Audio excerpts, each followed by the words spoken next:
Good morning, afternoon, or evening. Welcome to All Things Social Security. I am Stephanie Joy, the attorney at Joy Disability. Welcome to the channel, and I hope you enjoy the video. Have a great day. Bye-bye. Evan Johnson, hello from Tennessee. I think I said that before. Dimple says, if a doctor has added anxiety and depression to their list of diagnoses, but it wasn't referred to a counselor or psychiatrist, then the DDS asks for records. Would a CE exam be sufficient? Sufficient for what? A lot of the times, that's all the person has.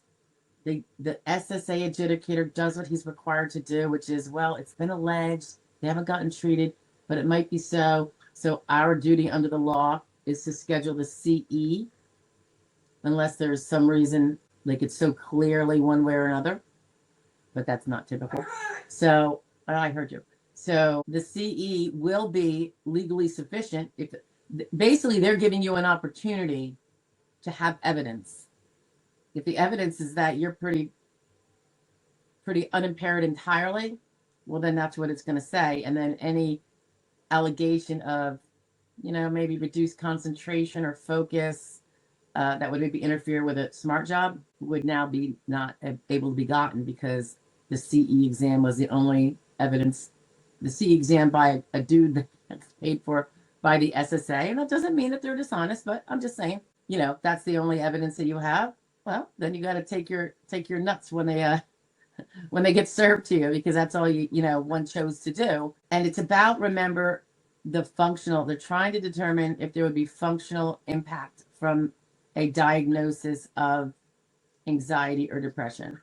So merely having anxiety or depression, some people don't have any impact, not on their work abilities. They might have impacts at home. Maybe they come home from work and they ignore their family or don't clean their house or something. But if they're functioning totally at work, it doesn't impact any kind of work capacities, then it's not going to matter. But for the people that need to show that they can't do their prior job, which was Brainiac, or if they need to show that they can't transfer the skills from the Brainiac job they can't do for physical reasons, they can't transfer them because they can't remember them that well. They get too distracted when trying to remember what they did there to transfer into that new job that would be less arduous that they could supposedly do. That's the evidence that can be lacking. So sufficient, it depends what you want sufficient for. Sufficient to make a determination? Absolutely.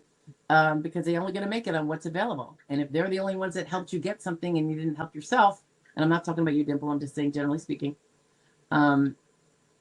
then that's the evidence that you have. I mean, each claimant has to be taken on their own word. Like, well, no, I didn't get any mental health because I didn't need it. Okay, well, we're gonna just make sure that's true in case you don't realize. We're gonna send you to a CE in case that you do have some sort of impairment that might limit something slightly or more than slightly.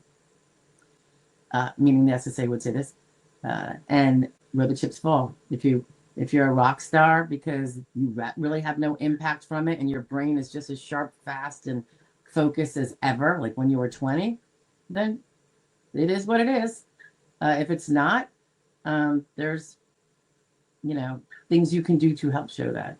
I feel like I got hair sticking out from the fan, maybe. Thin hair, right? So anyway, I hope that answered that question.